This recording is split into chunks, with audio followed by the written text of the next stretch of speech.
Hello everyone, welcome to beat the street. तो आज हम स्टॉक इन स्टॉक स्पॉटलाइट में बात करने वाले हैं किशोर बियानी के बड़े बयान के बारे में। जी हाँ, किशोर बियानी ने सिंगापुर कोर्ट की सुनवाई से पहले एक बहुत ही पॉजिटिव बयान दिया है फ्यूचर रिटेल के शेयर होल्डर्स के लिए और पूरी डील के बारे में।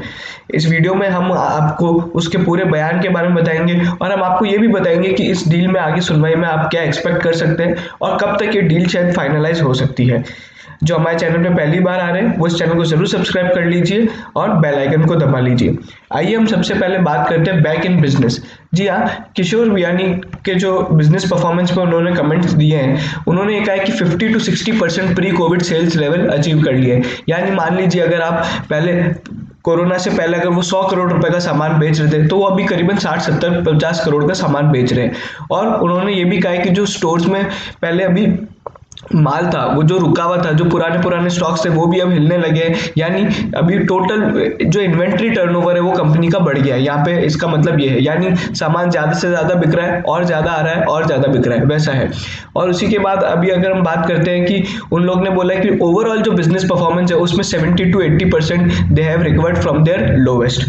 उसी के अलावा कंपनी ने एक और जो बात बोली है वो ये है कि उनको लार्ज ऑर्डर्स मिल रहे हैं जियो मार्ट से। जियो मार्ट आप सभी को पता है रिलायंस इंडस्ट्रीज का है और इन्हीं के साथ ही डील हुई है। तो इस कारण जो जियो मार्ट के शानदार लॉन्च के कारण जो यहाँ पे फायदा फ्यूचर रिटेल को भी मिल रहा है और पूरे ग्रुप को भी मिल रहा है। उन्हें काफी बड़े बड़े ऑर्डर्स ऑनलाइन मोड के थ्रू यहाँ पे मिल रहे हैं।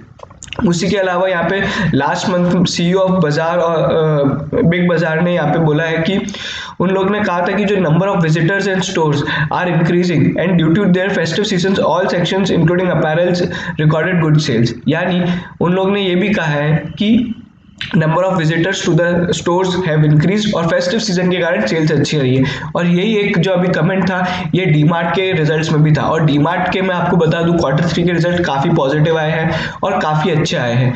उन्होंने बहुत ही एक शानदार परफॉर्मेंस की, तो वैसा ही का वैसा परफॉर्मेंस आपको हो सकता है फ्यूचर रिटेल में भी देखने को मिले।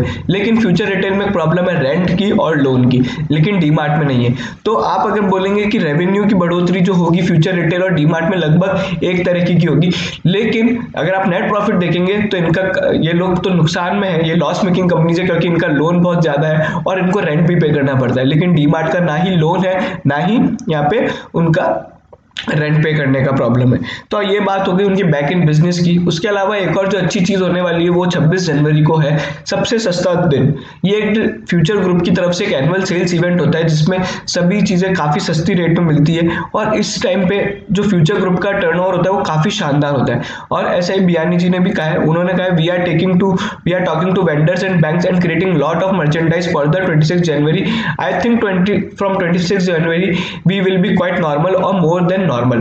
तो यहाँ पे उन्होंने एक और पॉजिटिव कमेंट बोला है कि 26 जनवरी से हमको काफी यहाँ पे एक बिजनेस में नॉर्मलाइज होता हुआ दिखाई देगा।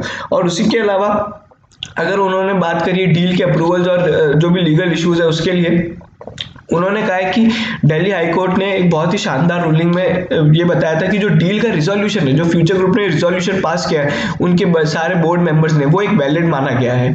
मैं आपको बता दूं कि दिल्ली हाई कोर्ट ने इस डील के अप्रूवल को जो कि फ्यूचर ग्रुप के बोर्ड ने किया है वो वैलिड माना गया है। और बियानी ने बोला they expect a quick approval of the deal from the SEBI and NCLT. उसी के साथ यहाँ पे फ्यूचर ग्रुप ने कुछ ही टाइम पहले सेबी को लिखा था कि वो जल्द से जल्द एनओसी प्रोवाइड करे ताकि वो बैंक्स का लोन चुका सके और बाकी सारे एम्प्लॉयज और उनकी जितनी भी सैलरी बाकी उन्हें सब दे सके। लेकिन साथ में अमेजॉन ने सेबी को लेटर लिखा था, उन्होंने कहा था कि आप सिंगापुर कोर्ट की रूलिंग के लिए वेट करें। और आप सभी को पता होगा, हमने हमारे पुराने वीडियो में बताया था कि सिंगापुर कोर्ट में जो पैनल होता है जजेस का, जो आर्बिट्रेटर्स का यहाँ पे जो पैनल है वो बन चुका है। तो हो सकता है जनवरी के महीने में इसकी यहाँ पे सुनवाई चालू हो जाए और हो सकता है जल्द से जल्द इसकी रूलिंग भी आ जाए। आइए हमारे ओपिनियन की बात कर लेते हैं।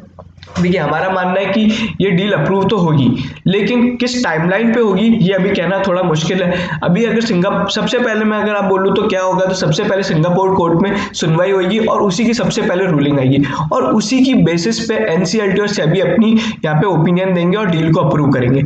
और अगर फिर भी सब कुछ नहीं होता है, फिर भी यहाँ पे फ्यूचर ग्रुप के फेवर में रिजल्ट्स नहीं आते, रूलिंग्स नहीं आती, तो इन द एंड मैं एक्सपेक्ट कर रहा हूँ कि Amazon will be paid the compensation of 1430 crore rupees. अब 1438 करोड़ रुपीस क्या है? 1438 करोड़ रुपीस वो है जो कि अमेजॉन का इन्वेस्टमेंट है फ्यूचर ग्रुप की कंपनीज के अंदर।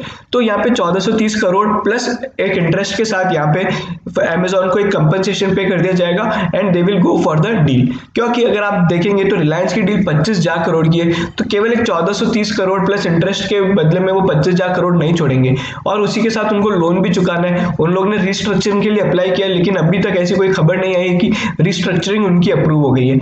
तो ये एक बहुत ही बड़ा फैक्टर है। लेकिन मैं आपको ओवरऑल बोलूंगा तो डील अप्रूव होगी, और जैसा डीमार्ट के रिजल्ट्स आए वो भी काफी अच्छे रहे, तो आप हो सकता है इस क्वार्टर के रिजल्ट्स, क्वार्टर 3 और क्वार्टर 4 के रिजल्ट्स फ्यूचर ग्रुप में एक बहुत ही अच्छी तेजी आपको देखने को मिल सकती है। ये वीडियो यहीं खत्म होता है। आपको पसंद आया हो तो लाइक कीजिए, शेयर कीजिए सभी फ्यूचर ग्रुप के शेयर होल्डर्स के साथ, और हमारे चैनल को सब्सक्राइब कर लीजिए। Thank you.